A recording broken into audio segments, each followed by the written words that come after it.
जय हिंद दोस्तों, मैं विवेक डोभाल और आपका हमारे चैनल में स्वागत है।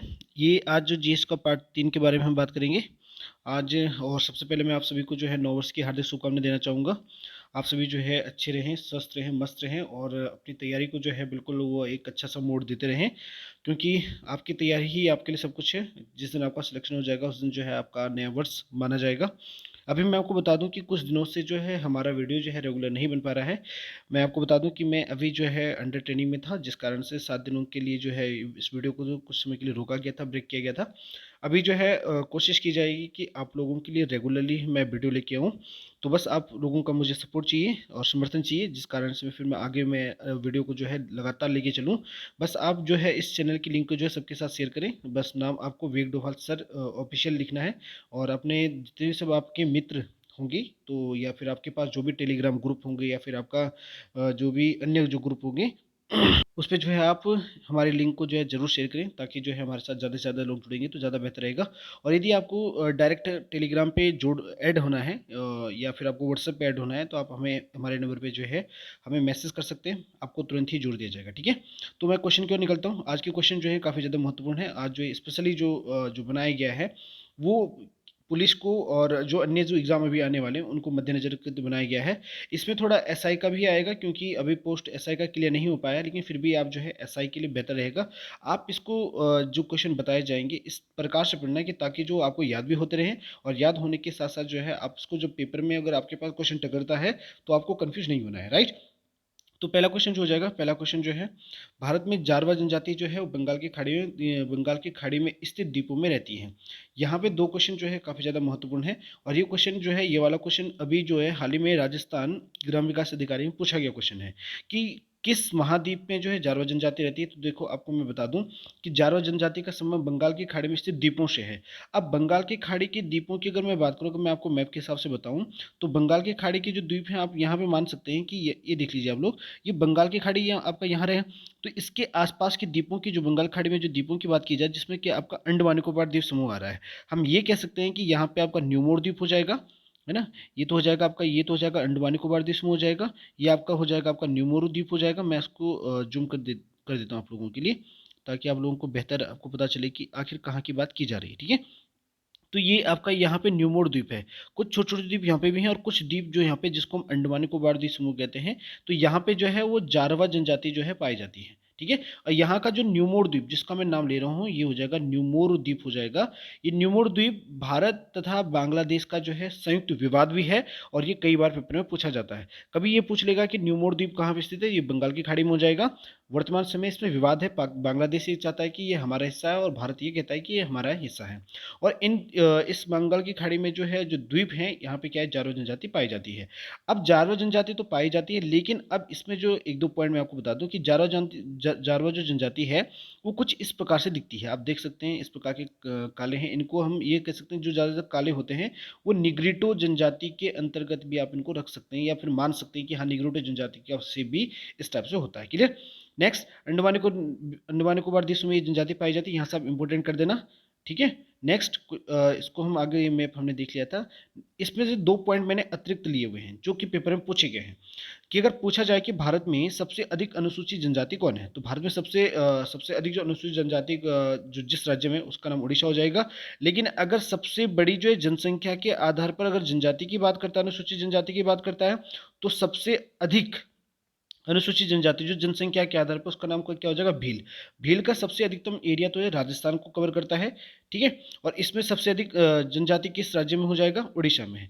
और भारतीय संविधान के आर्टिकल 338 और आर्टिकल 338 ए में जो है, या क बोल सकते हैं हम लोग, इसमें जो है अनुसूचित जाति तथा अनुसूचित जनजाति के बारे में कहा गया है।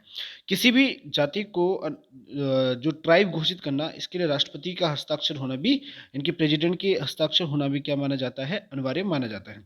तो तीन क्वेश्चन क्लियर हो गए। पहला कि जारवा जनजाति कहाँ पाई जाती है, जारवा जनजाति आपका जितनी भी बंगाल की खाड़ी में स्थित जो द्वीप हैं उनमें पाई जाती है, जिसमें कि अंडमान निकोबार मुख्य मुख्य हो जाएगा। और प्लस जो है भारत में सबसे अधिक जो अनुसूचित जनजाति जो है वो उड़ीसा वाला राज्य है। यहाँ पे सबसे अधिक, मतलब इसको हम ये कह सकते हैं, देखो अधिक होना अलग चीज है, अनुसूचित जनजाति वर्ग, इनके ग्रुप हम कह सकते हैं, ये अलग हो जाएगा। और जनसंख्या के आधार पर सबसे बड़ी जनजाति कौन सी हो जाएगी, भील हो जाएगी। ठीक है, नेक्स्ट क्वेश्चन नंबर 2, ये भी इंपॉर्टेंट है।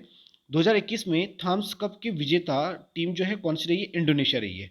थॉमस कप जिसका संबंध किस हो जाएगा? बैडमिंटन से हो जाएगा। ठीक है, इंपॉर्टेंट है ये। थॉमस कप सिर्फ इतना आएगा कि थॉमस कप 2021 किसने जीता है? इंडोनेशिया ने जीता है। और थॉमस कप का संबंध किस हो जाएगा? बैडमिंटन से हो जाएगा। ये पूछा जाता है। थॉमस कप हो जाएगा, उबेर कप हो जाएगा, इनका संबंध किससे होता है? बैडमिंटन से होता है। जबकि सुब्रतो कप का संबंध किससे? फुटबॉल से हो जाएगा। ठीक है, इस टाइप को पूछे जाते हैं। यहाँ पे मैंने 10 खिलाड़ी जो भारतीय टीम की ओर से जो बैडमिंटन खेलते हैं, जिसमें कि आपका नंदू नाटेक हो जाएगा। इसका आप स्क्रीनशॉट जरूर ले लेना, ताकि जो है आप इसको अच्छे से अपनी कॉपी में नोट डाउन भी कर सको। ठीक है, पारुपल्ली कश्यप हो जाएगा, सुनी पुनप्पा हो जाएगा, ज्वाला भुट्टा हो जाएगा। बहुत बार तो श्रीकांत किदाम्बी पूछा जाता है, सानिया नेहवाल पूछा जाता है, पीवी सिंधु पूछा जाता है, और प्रकाश पादुकोण, ये सब पूछे जाते हैं। ये जो मैंने 4 यहाँ पे हाईलाइट करे, 4 या 5 जो हाईलाइट करे हैं, ये ज़्यादातर पेपर में रहते हैं कि आखिर भारतीय बैडमिंटन खिलाड़ी से संबंधित है, तो आपको इससे करना है। जबकि यहाँ पे आपने देखा सानिया मिर्जा, सानिया मिर्जा का जो संबंध हो जाएगा, सानिया मिर्जा का जो संबंध हो जाएगा इससे टेनिस से हो जाएगा, क्योंकि टेनिस में और बैडमिंटन में अंतर होता है। ठीक है, ठीक है। नेक्स्ट, अब तक जो है सबसे अधिक बार थॉमस कप जो विजेता रह चुकी जो टीम है, उसका नाम हो जाएगा, ये चीन हो जाएगा। इसने 13 बार जो है अब तक जो है थॉमस कप जीत चुका है। ठीक है, उबेर कप का संबंध जैसे मैंने शुरुआत में बताया था कि उबेर कप का जो संबंध हो जाएगा वो हो जाएगा बैडमिंटन से। ये भी कई बार पेपर में आता है, जिसकी शुरुआत जो है 1956 में पहली बार जो है इसकी शुरुआत हुई है। किसकी? उबेर कप की शुरुआत हुई है। Clear? Next question, question number 3। ये क्वेश्चन नंबर 3 वाला है, इसको आप हाईलाइट कर दीजिए, ये इंपॉर्टेंट है, ये पेपर में आता है कि कांगो नदी विषुवत रेखा को 2 बार काटती है। 2 बार काटने का समय 2 बार पार करती है। अभी मैं मैप के हिसाब से आपको बताऊंगा कि किस टाइप से होता है। तो कांगो नदी किसको पार करती है? कांगो कभी कभार आपने सुना होगा जायरे नदी भी आता है। तो कांगो तथा जायरे नदी क्या है? विषुवत रेखा को, इसी विषुवत रेखा को हम लोग जो है भूमध्य रेखा भी कह सकते हैं। ये विषुवत रेखा ही भूमध्य रेखा है। इसी को कभी का इक्वेटर लाइन भी कहते हैं। इसको क्या कहते हैं? इक्वेटर, इक्वेटर लाइन भी किसको कहा जाता है? विषुवत रेखा को कहा जाता है। यही भूमध्य रेखा है। इसी को ही 0 डिग्री लाइन भी हम लोग कहते हैं। तो 0 डिग्री लाइन का मतलब क्या हो जाएगा? माना ये पृथ्वी के जो बीचों बीच से जो गुजरती हुई जो रेखा है, उसको कहते हैं आपका इक्वेटर लाइन। ठीक है, दूसरा को इसमें क्या है, दूसरा वाला भी इंपॉर्टेंट है कि जो मकर रेखा, इनकी विषुवत रेखा इक्वेटर लाइन हो जाएगा। मकर रेखा को बोलते हैं कैप्रिकॉन लाइन। तो कैप्रिकॉन लाइन को कौन सी नदी 2 बार पार करती है? लिम्पोपो। अब इस कांगो नदी का संबंध ये हो जाएगा आपका अफ्रीका हो जाएगा। इस कांगो नदी का संबंध किससे? अफ्रीका से। लिम्पोपो नदी का संबंध भी कहाँ से हो जाएगा? इसका भी हो जाएगा अफ्रीका से।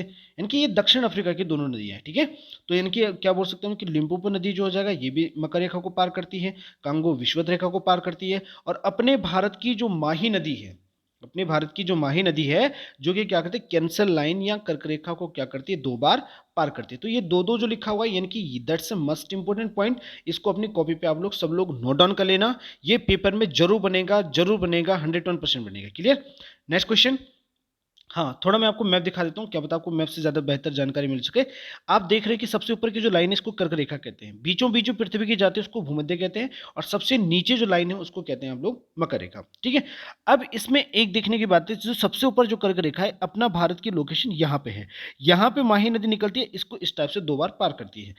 ठीक उसी प्रकार से जो जो हमने कांगो या जायरे पढ़ा, ये इस प्रकार से इनको पार करती है। जबकि लिम्पोपो नदी के बारे में जो हमने देखा, तो वो भी इसको क्या करती है? 2 बार इस टाइप से पार करती है। तो ये मैंने जो यहाँ पे जो मैंने सिंबल लगाया, जो मैंने प्रतीक चिन्ह लगाया है, इसका मतलब ही यही है कि इस टाइप में क्या करती, 2 बार पार करती है। एक सबसे महत्वपूर्ण प्रश्न यहाँ से ये भी बन सकता है कि ऐसा वो कौन सा महाद्वीप है जिस महाद्वीप से तीनों रेखाएं जो है गुजरती हैं। आपने देखा होगा कि यहाँ पे जो है बीच में जो है एक लाइन, जो देखो, ये उत्तर अमेरिका हो जाएगा, ये दक्षिण अमेरिका हो जाएगा, यानी कि ये अलग अलग हो जाएंगे। जबकि अफ्रीकन कॉन्टिनेंट ही एक ऐसा, या अफ्रीका महाद्वीप ही एक ऐसा महाद्वीप है जहां से तीनों रेखाएं गुजरती हैं। तो यहां से क्वेश्चन ये बन सकता है कि तीनों रेखाएं, उनकी जो तीनों रेखाएं, तीनों जो काल्पनिक रेखाएं जो जाएंगी, जिसमें कि कर्क, मकर और भूमध्य जो है, ये अफ्रीका गणराज्य से या अफ्रीका से होकर गुजरती हैं। इसको आपको दिमाग में रखना है। क्लियर? नेक्स्ट, क्वेश्चन नंबर 4 देख लीजिए। क्वेश्चन नंबर 4 इंपोर्टेंट है। कहां से इंपोर्टेंट है? आर्ट एंड कल्चर से इसको पूछा गया है। क्वेश्चन नंबर 4, ताजमहल का वास्तुकार कौन था? ये बच्चे बच्चों को पता रहता है कि ताजमहल कहाँ है या किस टाइप का है, लेकिन फिर भी मैं बता दूं कि यहाँ से पेपर का कैसे बनेगा। तो ताजमहल का जो वास्तुकार, वास्तुकार मतलब जिसने उसको डिजाइन करा, आर्किटेक्चर बोल सकते हैं, जिसको उसने डिजाइन करा, उस्ताद ईसा खां जो हैं, वो ताजमहल के क्या है? वास्तुकार है। एक क्वेश्चन तो यहाँ से ये तैयार करना है। दूसरा, कभी कभार सिंपल सा क्वेश्चन पूछा जाता है, जैसे कि एसएससी जीडी वगैरह में पूछा जाता है कि ताजमहल किस नदी के तट पे है, या फिर आगरा किस नदी के तट पे है। तो पूछा जाएगा, तो यमुना नदी के तट पे जो हो जाएगा वो आगरा है, और आगरा में ही क्या हो जाएगा? ताजमहल है। या हम बोल सकते हैं कि ताजमहल आगरा में है, जो कि आपका यमुना नदी के तट पे है। और ताजमहल का जो रंग है वो संगमरमर के कारण व्हाइट है, क्योंकि इस पर संगमरमर पत्थर लगा हुआ है। और इससे में एक जो करंट अफेयर का जो क्वेश्चन जो इंपॉर्टेंट जो है, या जो बार बार पूछा जाता है कि वर्ष 1983 1983 को जो है यूनेस्को यूनेस्को की विश्व विरासत धरोहर में ताजमहल को शामिल किया गया था। इस क्वेश्चन को आप हाईलाइट कर दीजिए, ये पेपर में जरूर पूछा जाएगा कि यूनेस्को ने जो है ताजमहल को कब एडॉप्ट करा था। तो यानी कि कितना हो जाएगा, 1983 में जो है इसको यूनेस्को की विश्व विरासत धरोहर में शामिल किया गया है। और शाहजहां के द्वारा जो है ताजमहल को बनाया जाता है। ये ताजमहल का जो डिजाइन किया गया है, जिसमें आपने देखा होगा ये पूरा व्हाइट व्हाइट जो लगा, ये सब सारा का सारा संगमरमर हो जाएगा। और ये भारत में जो है सबसे बड़ा जो है टूरिज्म का बोल सकते हैं, टूरिज्म पैलेस बोल सकते हैं। तमामों दुनिया के कई सारे जो ये हो जाएगा, कई सारे देश जो है यहाँ घूमने को आते हैं। और इसी का एक डिज़ाइन जो है बांग्लादेश ने जो है वहाँ की गरीबों के लिए जो है, बांग्लादेश एक ऐसा देश है जो गरीब लोग जो है यहाँ पे नहीं जा सकते, क्योंकि बहुत सारे खर्च आता है। तो जिस कारण से बांग्लादेश ने इसका डिज़ाइन जो ले जा करके अपने बांग्लादेश में एक नया ताजमहल बनाया है। ठीक है, नेक्स्ट क्वेश्चन नंबर 5 इंपोर्टेंट है। अनाटोलिया का पठार कहाँ स्थित है? तुर्की में हो जाएगा। ये भी राजस्थान ग्राम विकास अधिकारी में पूछा गया था। ये पूछा वैसे भी पूछा ही जाता है कि अनाटोलिया का पठार किस देश में हो जाएगा? तुर्की में हो जाएगा। ठीक है, इसको जो है एशिया का मरीज भी कहते हैं। तुर्की को क्या है, एशिया का मरीज भी कहते हैं। इसको आपको इंपोर्टेंट रखना है। नेक्स्ट, विश्व का सबसे बृहत्तम बोलने का मतलब है कि सबसे बड़ा जो हो जाएगा, सबसे बड़ा जो पठार हो जाएगा, स्लोप हो जाएगा, वो तिब्बत का पठार है। और इसे जो है, ये सबसे ऊंचा पठार कौन सा? पामीर का पठार। इसको संसार की छत भी कहा जाता है। 2 क्वेश्चन तैयार कर लेना कि विश्व का सबसे विस्तृत पठार तिब्बत का पठार, विश्व का सबसे ऊंचा पठार कौन सा हो जाएगा? पामीर का पठार है। और जिस कारण से इसे विश्व की छत भी कहा जाता है, ये पॉइंट यहाँ पे आ गया है कि सर्वाधिक ऊंचा पठार होने के कारण जो है पामीर के पठार को जो है विश्व की छत भी कहा जाता है। इंपोर्टेंट इंपोर्टेंट इंपोर्टेंट, पुलिस के लिए इंपोर्टेंट हो जाएगा। आप इनको हाईलाइट भी करते चलें, ताकि जो है आप बार बार जितना पढ़ोगे उतना ज़्यादा आपको बेहतर याद होगा। ठीक है, और विश्व में सर्वाधिक ऊंचाई पे स्थित नौकागम्य तो अभी आप लोग समझिए, नौकागम्य यानी कि आपका जो वो से नौका के द्वारा आर पार या पानी में जो नौका चलाना हो जाएगा, राफ्टिंग टाइप का। तो ये झील जो है टिटिका का झील है, जो कि बोलिविया के पठार पे क्या है, स्थित है। अब यहाँ से ये क्वेश्चन बनता है कि आखिर बोलिविया का पठार है कहाँ पे? तो बोलिविया के पठार के लिए मैं केवल दक्षिण अमेरिका कर देता हूँ तो समझ में आ जाएगा। बोलिविया हो जाएगा, चिली हो जाएगा, है ना, बोत्सवाना हो जाएगा, ब्राजील हो जाएगा, सारे के सारे दक्षिण अमेरिका के हिस्से हैं। तो बोलिविया का यहाँ का एक डेजर्ट भी है, यानी पूछा जा सकता है कि बोलिविया का मरुस्थल कहाँ स्थित है? ये दक्षिण अमेरिका में। क्लियर। नेक्स्ट, कोलंबिया का पठार कोलंबिया देश में अवस्थित नहीं है, जबकि ये कहाँ, ये अमेरिका में हो जाएगा। आपको दिमाग में रखना है कि कोलंबिया का पठार जो है एक कोई देश में नहीं है, अपितु किसमें हो जाएगा? ये अमेरिका में स्थित है। क्लियर। क्वेश्चन नंबर 6 इंपोर्टेंट है, ये भी बहुत पूछा जाता है। पंपास घास के मैदान दक्षिण अमेरिका में पाए जाते हैं। इतना तो क्लियर कर लेना कि दक्षिण अमेरिका में जो घास का मैदान, उसका नाम क्या हो जाएगा? पंपास हो जाएगा। आप इनको अपनी शॉर्ट ट्रिक बना बना करके इनको याद करिएगा, क्योंकि तब जाके बेहतर हो सकता है। ठीक है। उत्तर अमेरिका में प्रेरी, तो यहाँ से 2 क्वेश्चन तैयार हो गए। पंपास कहाँ की घास के मैदान है? दक्षिण अमेरिका की। और प्रेरी कहाँ की घास के मैदान है? उत्तरी अमेरिका की। और इन घास के मैदानों को देखो, जो प्रेरी जो घास का मैदान है, इसे दुनिया की रोटी की टोकरी भी कहा जाता है। यहाँ से क्वेश्चन इंपोर्टेंट पेपर के लिए बनेगा। तो क्यों बनेगा कि दुनिया में रोटी की टोकरी के नाम से किस घास के मैदान को जाना जाता है? तो ये हो जाएगा प्रेरी घास के मैदान। और घास के मैदानों को 2 भागों में डिवाइड किया जाता है, 2 भागों में मुख्य रूप से डिवाइड किया गया, जैसे उष्णकटिबंधीय हो जाएगा और शीतोष्ण हो जाएगा। इस टाइप का आप डिवाइड भी कर सकते हैं। हम इसको मैप के थ्रू से देखते हैं। ये उष्ण मतलब होता है गर्म, कटिबंधीय यानी कि एक प्रकार का जो जोन हो सकता है, जो गर्म जो घास के मैदान, जैसे लानोस हो जाएगा, कैंपोज हो जाएगा। ये दोनों कहाँ पड़ते हैं? अमेरिका। ये यानी कि कहाँ पड़ेंगे? दक्षिण अमेरिका में पड़ेंगे। और सवाना कहाँ के घास के मैदान है? ये अफ्रीका के हो जाएंगे। सवाना कहाँ के उष्णकटिबंधीय मैदान, ये घास के मैदान है, अफ्रीका को हो जाएगा। और ये क्वासी लैंड जो पूछा जा रहा है, ये कहाँ का हो जाएगा? ऑस्ट्रेलिया का हो जाएगा। ठीक है। तो ये जो आप मैप को स्क्रीनशॉट लेकर के आप इनको देख सकते हैं कि ये दोनों कहाँ हो जाएंगे? ये लानोस तक कैंपस अमेरिका, दक्षिण अमेरिका, सवाना अफ्रीका, और क्वासी लैंड कहाँ हो जाएगा? ऑस्ट्रेलिया में है। दूसरा इसमें एक मैप दूसरा भी है कि शीतोष्ण कटिबंध, शीत और उष्ण, ठंडे और गर्म घास के जो मैदान, जिसमें कि प्रेरी देखो, ये देखते चलना कि ये ऊपर वाला उत्तरी अमेरिका हो जाएगा, और इसके नीचे वाला जो पंपास वाला एरिया है दक्षिण अमेरिका हो जाएगा। तो ये हो जाएगा नॉर्थ अमेरिका हो जाएगा। इधर से हो जाएगा साउथ अमेरिका हो जाएगा। क्लियर। और जो वेल्ड जो घास के मैदान है, वेल्ड घास के मैदान कहाँ है? अफ्रीका में। डाउन्स, डाउन्स को आप इस टाइप से याद कर सकते, डाउन मतलब नीचे, और विश्व में सबसे नीचे जो एक महाद्वीप है उसका नाम क्या हो जाएगा, ऑस्ट्रेलिया हो जाएगा। तो डाउन्स कहाँ के शीतोष्ण कटिबंधीय घास के मैदान है, ऑस्ट्रेलिया के। वेल्ट कहाँ का हो जाएगा, अफ्रीका का। स्टेपी कहाँ का हो गई, स्टेपी आपका यूरोप में आता है, यूरोप में भी आता है, कोई ये भी कहता है एशिया में भी आता है, आप इसको दोनों में कर सकते हैं। प्रेरी कहाँ हो जाएगा, नॉर्थ अमेरिका हो जाएगा। पंपास कहाँ हो जाएगा, साउथ अफ्रीका हो जाएगा। ये शीतोष्ण घास के मैदान है। इसमें जो ऊपर पूछा गया था ना कि ये पंपास कैसे मैदान है, तो पंपास हो जाएगा शीतोष्ण, शीतोष्ण मतलब हो जाएगा ठंडे और गर्म, ठीक है। तो ये नेक्स्ट क्वेश्चन नंबर 7 देख लीजिए, इंपॉर्टेंट है। संविधान के आर्टिकल 356 क्या बोलता है। संविधान के आर्टिकल 356 के तहत जो है राज्यों में राष्ट्रपति शासन बोले प्रेसिडेंट रूल, जब किसी राज्य की विधानमंडल में या विधानसभा में जब भंग हो जाती है तो राज्यपाल जो है एक लेटर के माध्यम से जो है राज्य में वो राष्ट्रपति शासन के लिए गुहार लगाता है, यानी कि राष्ट्रपति शासन लगाने की मांग करता है। तो हम ये कह सकते हैं कि आर्टिकल 356 के तहत जो राष्ट्रपति शासन लगाया जाता है। एक दूसरा, सबसे पहले राष्ट्रपति शासन जो है पंजाब के पेप्सू में 1951 में लगा था। ये पेपर में पूछा जाता है कि सबसे पहले राष्ट्रपति शासन कब लगाया गया, तो पेप्सू में लगाया गया था, 1951 में लगाया गया था। और इसमें एक पॉइंट और भी है कि आर्टिकल 352 में क्या होता है। आर्टिकल 352 या अनुच्छेद 352 में राष्ट्रीय आपात की घोषणा की जाती है, और इन दोनों के राष्ट्रपति शासन हो जाएगा, राष्ट्रीय आपात हो जाएगा, वित्तीय आपात हो जाएगा, इनके लिए राष्ट्रपति की मंजूरी का होना आवश्यक है। इसमें आर्टिकल 360 छूटा हुआ है। आर्टिकल 360 में फाइनेंस इमरजेंसी या हम बोल सकते हैं वित्तीय आपात लगाया जाता है। आप इसको अच्छे से याद कर लेना। वित्तीय आपात लगाया जाता है किसमें, आर्टिकल 360 में। अब तक जो भारत में कई सारे साइट पे ये दिखाता है कि 134 बार जो है भारत में राष्ट्रपति शासन लग चुका है, और 3 बार राष्ट्रीय आपात लग चुका है, और वित्तीय आपात अभी 0 बार, यानी कि अभी तक वित्तीय आपात की स्थिति नहीं आई है। 1991 में हुई थी स्थिति वित्तीय आपात की, लेकिन नहीं लग पाया। तो जिस कारण से हम ये कह सकेंगे 134 बार राष्ट्रपति शासन, 3 बार राष्ट्रीय आपात, और उसके बाद 300 आपका 360 के अनुसार जो वित्तीय आपात है वो 0 बार अब तक लग चुका है, ठीक है। क्वेश्चन नंबर 8, ये क्वेश्चन इस बार कनिष्ठ आय के एग्जाम में देखा था मैंने।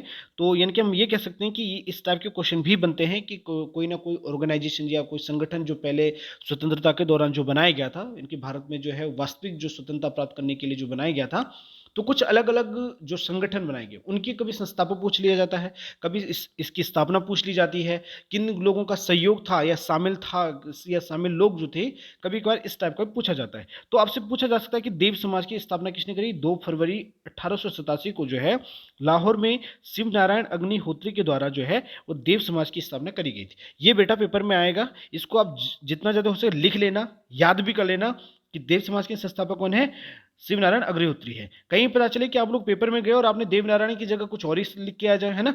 तो आपको इन चीज़ों से बचना है। आपको कोशिश ये करनी कि जो नाम जैसे अभी बताया गया तो देव, इनकी शिवदेव हैं, इनके शिवदेव मतलब हो जाएगा कि देव समाज की स्थापना किसने की, शिवनारायण अग्निहोत्री ने करी है। आप इसको शॉर्ट ट्रिक में याद कर सकते हैं, ठीक है। क्वेश्चन नेक्स्ट पॉइंट इसका मैंने लिया है कि ब्रह्म समाज के संस्थापक कौन है। लेकिन यहाँ पे ब्रह्म समाज कौन सा वाला पूछ रहा है, भारतीय ब्रह्म समाज। ये भारतीय ब्रह्म समाज अलग चीज है, आप डायरेक्ट इसको ब्रह्म समाज से रिलेट ना करें, क्योंकि भारतीय ब्रह्म समाज पूछा जाए, क्योंकि यही क्वेश्चन इस बार पेपर में आया हुआ था। तो भारतीय ब्रह्म समाज का पूछा जाए तो केशव चंद्र सेन हो जाएंगे। अगर भारतीय ब्रह्म समाज पूछा जाता है तो केशव चंद्र सेन। अगर डायरेक्ट पूछा जाता है कि ब्रह्म समाज के संस्थापक कौन है, तो 1828 में राजा राम मोहन राय के द्वारा जो है वो ब्रह्म समाज की स्थापना करी गई थी। ये पेपर में पूछा जाता है, क्लियर। नेक्स्ट, आत्म समाज स्थापना का जो श्रेय जाता है, आत्म समाज की स्थापना का जो श्रेय जाएगा, इसमें लिखते चलना कि आत्म समाज की जो स्थापना का जो श्रेय जाता है वो राजा राम मोहन राय के द्वारा कब की गई थी, 1815। देखो, ब्रह्म समाज राजा राम मोहन राय ने कब करी स्थापना, 1828, और आत्म समाज की राजा राम मोहन राय ने स्थापना कब करी थी, 1815। तो इनकी ये दोनों क्वेश्चन ही इंपॉर्टेंट हैं, ये पेपर में आते हैं। एक तीसरा आता है कि कभी कभार ये पूछ लिया जाता है कि आर्य समाज के संस्थापक कौन है। तो ये बच्चे बच्चे को पता रहता है कि आर्य समाज के संस्थापक जो 1875 में दयानंद सरस्वती ने जो है आर्य समाज की स्थापना करी है, और इनके द्वारा लिखित पुस्तक का नाम है सत्यार्थ प्रकाश। ये पुस्तक कई बार पेपर में आती है, इसको याद कर लेना कि सत्यार्थ प्रकाश जो है पुस्तक जो है वो दयानंद सरस्वती के द्वारा लिखी गई, क्लियर। क्वेश्चन 9, दास प्रथा का अंत, कई बार पेपर में आने वाला क्वेश्चन। ये आर्ट एंड कल्चर में जाएगा, मुगल वंश का जाएगा कि दास प्रथा का अंत करने का जो श्रेय किसको जाता है, अकबर को जाता है। एक तो ये हो जाएगा कि दास प्रथा को समाप्त किसने करा, अकबर ने करा। और कब करा, 1562 में दास प्रथा का अंत किसके द्वारा किया गया, अकबर के द्वारा किया गया था। इन्हीं के द्वारा तीर्थ यात्रा कर भी 1563 में समाप्त करवाया गया, और दीन ए इलाही की स्थापना ठीक है। तो दीन इलाही इन्होंने कब शुरू करा था? 1582 में करा था। और इलाही संवत एक अलग से जो है मुगल कालीन ने अपना एक संवत शुरू करा था, नया वर्ष या बोल अपना कैलेंडर बोल सकते हैं हम लोग। तो इलाही संवत की शुरुआत अकबर के द्वारा कब की गई थी? 1583। ये सारी की सारी चीजें जो है ये अकबर के द्वारा शुरू करवाई गई हैं, जिनमें से कि आपका क्या हो जाएगा? दास प्रथा का 1562, तीर्थ यात्रा कर 1563, दीन इलाही 1582 और इधर से इलाही संवत 1583 में जो है अकबर के द्वारा शुरू करवाई गई। क्लियर? क्वेश्चन लास्ट, इनके क्वेश्चन 10 इंपॉर्टेंट है। रेड क्रॉस का मुख्यालय कहाँ है? तो रेड क्रॉस का जो मुख्यालय है जेनेवा में है। पेपर में कई बार पूछा जाता है, क्योंकि उत्तराखंड के एग्जाम में एक ना एक क्वेश्चन जो है आपके ऑर्गेनाइजेशन से होता है। ऑर्गेनाइजेशन मतलब संगठन से बनना ही बनना है, उसने देना ही देना है। या यूएनओ पूछ लिया जाए या रेड क्रॉस पूछ लेगा, इधर से आपका आईएमएफ पूछ सकता है, डब्ल्यूटीओ पूछ सकता है, सार्क पूछ सकता है, कुछ भी पूछ सकता है। उसने एक ना एक प्रश्न उसने जो है ऑर्गेनाइजेशन से या संगठन से बनाना है। तो जितने भी क्वेश्चन संगठन से पूछे जाते हैं इनको आपको दिमाग में रखना है। तो रेड क्रॉस की मुख्यालय कहाँ हो जाएगा? जेनेवा में है। स्थापना 1863 में हुई है। हेनरी ड्यूरेंट, ये नाम बहुत इंपॉर्टेंट है। हेनरी ड्यूरेंट के द्वारा इसको जो है जेनेवा में इसकी स्थापना की गई थी, या फिर हम बोल सकते हैं कि स्थापना कराने के साथ इसका मुख्यालय भी जो है यहीं पे है, आपको जेनेवा में है, स्विट्जरलैंड पड़ता है। और इसे जो है 3 बार जो है 1917, 1944, 1963 एंड 3 बार इसे 1917, 44 और 63 में जो है इसको नोबेल का शांति पुरस्कार भी दिया गया है। इसका उद्देश्य जो है संपूर्ण विश्व में जो है जो राहत प्रदान करना, राहत प्रदान करना, वो चाहे किसी भी चीज में हो, राहत प्रदान करना जो है इसका मुख्य उद्देश्य हो जाएगा। इसको आपको याद करना है। क्लियर? तो रेड क्रॉस का मुख्यालय कहाँ है? जेनेवा। शुरुआत किसने करी है इसकी? Henry Durant. कब करी है? 1863। आप मेरे साथ अगर बोलते चलो तो याद हो जाएगा। इसे 3 बार नोबेल का शांति पुरस्कार दिया जा चुका है, 1917, 1944, 1963। इसमें एक क्वेश्चन और पूछा जाता है कभी कभार कि 8 मई को कौन सा दिवस मनाया जाता है? तो 8 मई को भी रेड क्रॉस दिवस मनाया जाता है। ये भी पेपर में कई बार पूछा जाता है। क्लियर? अब नेक्स्ट आगे बढ़ते चलते हैं। ये मैंने यहाँ पे कुछ इन्फॉर्मेशन दी है आप लोगों को। यदि आपको किसी प्रकार का सुझाव चाहिए होता है तो आप जो है हमारे इस नंबर पर संपर्क कर सकते हैं। और हमारा टेलीग्राम जो ग्रुप है जिसमें भी अप्रोक्सीमेट 2000 इनके वो 2000 प्लस लोग उसमें शामिल हैं। यदि किसी को ऐड होना हो ये तो हमें इस पे मैसेज कर दें, या फिर हमारा जो लिंक जो है आपका जो ये लिंक जो है इस पे आप जो ज्वाइन कर सकते हैं। या हमारे ग्रुप को जो है आप टेलीग्राम पे सर्च करके जो जीएस नोट्स बाय विवेक डोभाल सर इतना लिखने के बाद जो है अपने आप शो कर देगा। तो यदि आपको ये वीडियो पसंद आती है तो इसको लाइक करें, सब्सक्राइब करें, जरूर करें और शेयर जरूर करना अपने मित्रों के साथ, ताकि जो है हम बार बार ऐसी वीडियो को बनाएं। क्योंकि जब फीडबैक अच्छा रहता है तो उसके बाद मन ही कुछ और करता है कि हाँ मुझे करना है, मुझे बच्चों के लिए कुछ करना है। राइट? तो जो भी है कृपया करके इस चैनल की लिंक को शेयर जरूर करें अपने ग्रुप में। क्लियर? Okay, thank you.